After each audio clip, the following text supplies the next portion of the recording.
vlog audience over here. Okay, I've been quiet for a while, I apologise guys, but there's been a lot going on behind the scenes involving the garage, bike sponsors, retro bikes, so I've not just been sitting on my ass. But today, this video, as you probably can tell from the title, is about the garage workshop rebuild. And it's about time I actually made some progress with this. And speaking of progress, you're probably wondering how much work have I done on the garage? Well, let me show you. Yeah, hardly anything.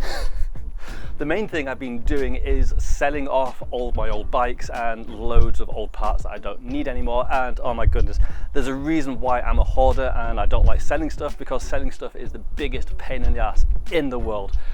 But it's done. Well, it's mostly done. There's a couple of things I haven't sold yet, but in the process of sorting everything out, getting bikes, I have made quite the mess. So today's job, well, probably the next few days' work, is ripping all this out and getting rid of it. And I've bought one thing, well, I've hired one thing that's going to make my life a lot easier, and it's right here. Let me show you. Yep, I've hired a skip. A little bit more expensive than, say, taking the car or the van to the tip, but some recycle centres are a little bit weird about taking vans there, and it would have been multiple trips and it just would have taken a lot of time. Hiring a skip is a bit more expensive, but it's delivered to me, I can fill it up and it's taken away. It's just going to make life a lot easier. Now, this got delivered about half an hour ago, and of course the first thing I needed to do, being a trials rider, is ride over this thing. I've never had a skip to my own, and yeah, I can't do that much on it, but at least I got some tyres on it, and now it's time to fill it up.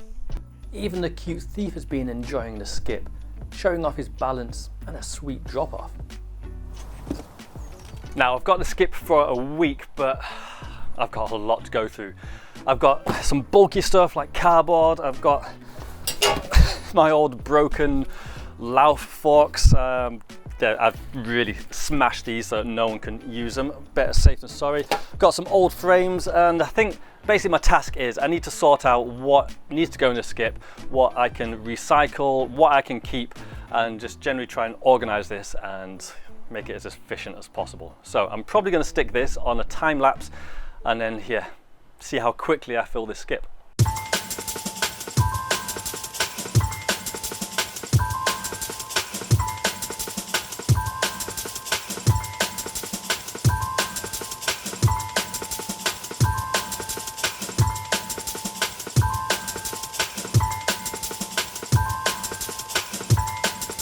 As I've mentioned in a previous video about this garage, having a workbench in front of the video is actually real nice to work on. You get a nice natural light, you can see what you're doing, at least in the daytime. But as soon as I try and film anything on here, it just becomes in silhouette and it makes life so much harder to film. So as cool as this little workbench is, I'm going to rip it out. Now, this is a little bit of a gamble because I potentially have some new bikes coming soon, which is super exciting, and I will need to do a build video on them, or at least one or two. So if I rip all this stuff out, how soon am I going to get a new workbench put in here? It's potentially going to be a bike build with just nothing in here, which isn't going to be ideal, but hopefully I can get some stuff put in here pretty quickly, in which case, yeah, that would be pretty ideal. So I need to get rid of all this clutter, get this out, and then admire all the space that I temporarily have. So let's get on with it.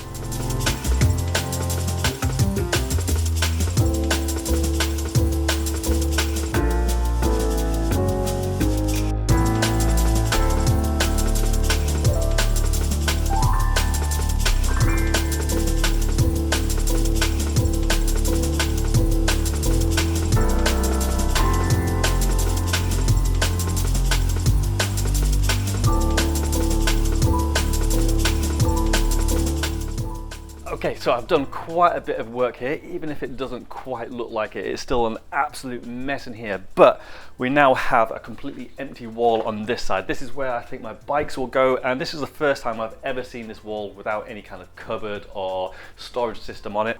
I'm enjoying the amount of space that I have here, but it's going to be short-lived because obviously it's going to be filled up and will become a lot smaller than this. But so far so good. We have got rid of where the workbench was. That's the first time I've ever seen that wall there. There was loads of shelving in the back here. I've got rid of that. There was loads of shelving at the back here. I've got rid of that. There was just random stuff kind of on the wall here. I've got rid of that. And next on the list of things to do is get rid of these tiles. Now you can see I've already done a few at the top here. They are glued on there super strong like.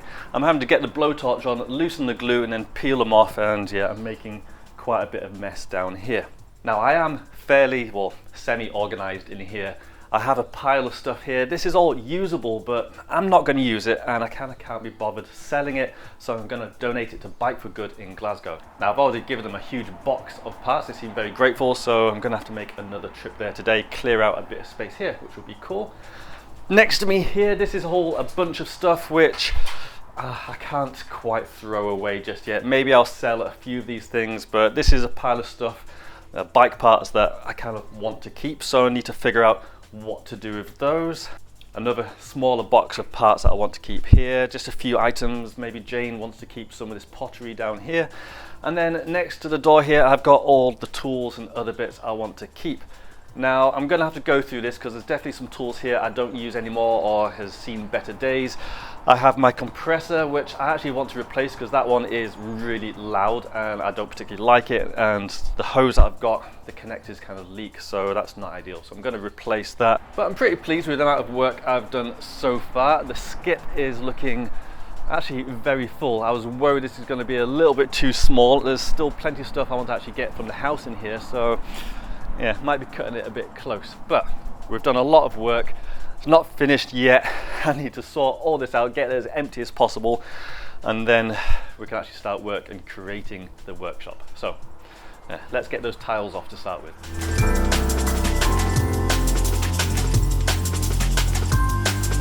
Well, it appears these ones aren't glued on like all the others, so I don't even think I need a blowtorch for these. Be a bit less fumey, that's for sure.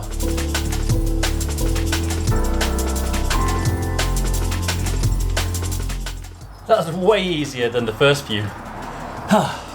In an effort to try and create some space and actually make it look like I'm doing something, I'm gonna move some of these boxes either into the loft or into the shed and just try and clear some space. But that's gonna take me a little bit of time, so time for another time lapse, and it'll be done in a jiffy.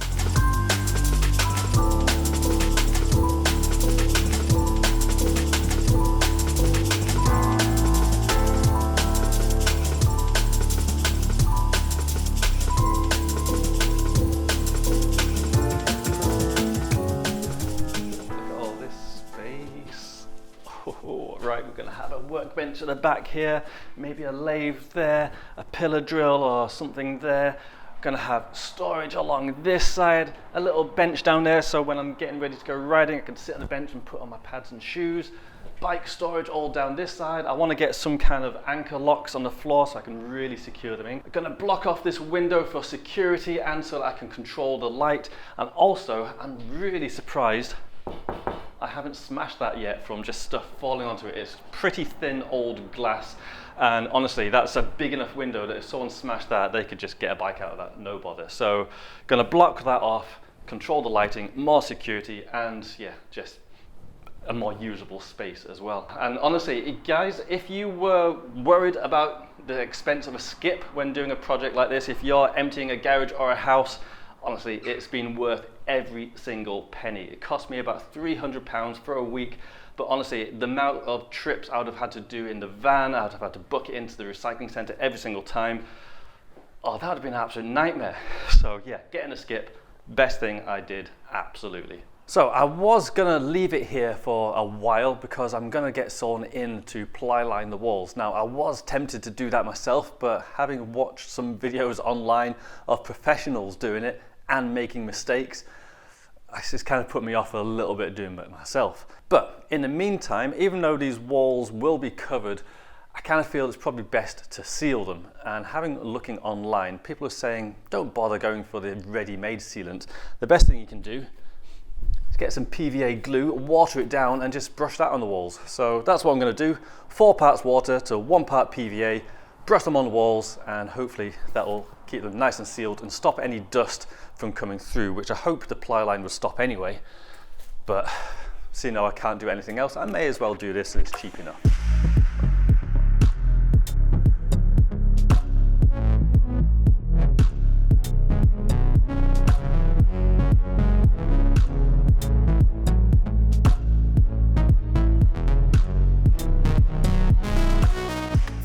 That was tedious. I actually aggravated my neck as well. Oh, still haven't fully recovered from my chronic neck pain, but that's a good job jobbed. I probably didn't even need to seal the walls if they're going to be ply lined, but I had spare time, it was cheap, may as well do it, and it's pretty much dry. It's pretty much dry on my hands as well. It's really annoying because it's so thin I can't actually peel it off. Just have to rub it off. But I'm just going to wait for this to dry. While it does, I need to get some measurements so that the person I've got to potentially ply line this place knows how much wood to get and how much it's going to potentially cost me. And then I might do something with the floor. Still lots to do, but yeah, time for a tea, measure this place up, and then see how much it's going to sting. Oh. So with the walls done, I have gone and got the measurements, sent them off to George, who I hope will be doing the work for me. In the meantime now, I would quite like to paint the floor. I still don't know what I'm going to do with the floor, but at least if I paint it, it's to a good standard, and I might even keep it like that.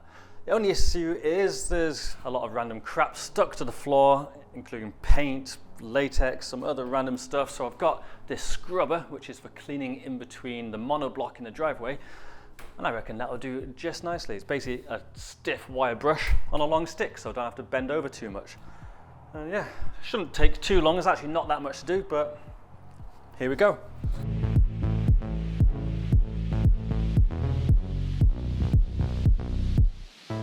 Right, well that's most of the stubborn latex and God knows what that was stuck to the floor. This is actually the worst area because this is where the workbench was. This is where I was spilling the most stuff, and actually the rest of the garage is pretty good, which is awesome because that is literally back-breaking. Oh, I hate that job. But now that we've done that, I just need to get this dust free. So I reckon I'm just going to get a bunch of water on the floor, sweep it around, just try and get it as clean as possible. And no doubt there's loads of people watching this video screaming at me because I'm completely doing the wrong things, but yeah, I don't know, it seems like the right thing to do to me. So I'm going to get a bunch of stuff out, chuck some water down and see what it does.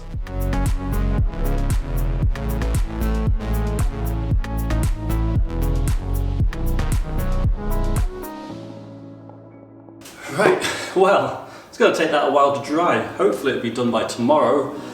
But I reckon that's it for today. I'll come back tomorrow, see what this is like, and hopefully this hasn't been a big mistake.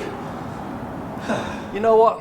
I've gone and changed my mind. I was going to paint the floor, but there's a few reasons why I'm not going to. But you know what? I think that's actually as much as I can do in here until the walls have been plied. Now I have put some tape on the floor at the back there where I kind of want my benches to be, kind of give me a visual representation of how much space it's going to take up. I've even gone on Shaper 3D, which is a CAD software for an iPad, and started designing desks and storage and getting an idea of what kind of layout I might want to build. So that's going to keep me busy for the time being. And yeah, the next step is literally get someone in, do the hard work, which I can't do or don't want to do, and that's when the next video will be. Now, before I do leave you, I am open to suggestions about how I should lay out a workshop, a bike workshop. Vice placement, storage solutions. I want to have a silent air compressor with a second tank, some kind of system there I think would be really good. I want to have a sink plumbed in, so sink placement. Basically, yeah, if you guys have your own workshops, build workshops, if you have done anything you think is really smart, or if you've done something you think you'd rather not have done or found a better solution, hit me up. I'm all ears because I'd rather not make any mistakes with this. If you're interested in following this project, don't forget to hit the subscribe button if you haven't already. This will be the first video I'm editing on my new Mac setup, so hopefully it'll actually be decent, a little bit of a learning curve there. But thanks so much for joining me on what is the first major step I've taken on this garage build. Fingers crossed the rest goes as smoothly as this, because this has gone pretty sweet so far. Thanks so much for joining me. Have an amazing week. Take care. See you next time. Bye-bye.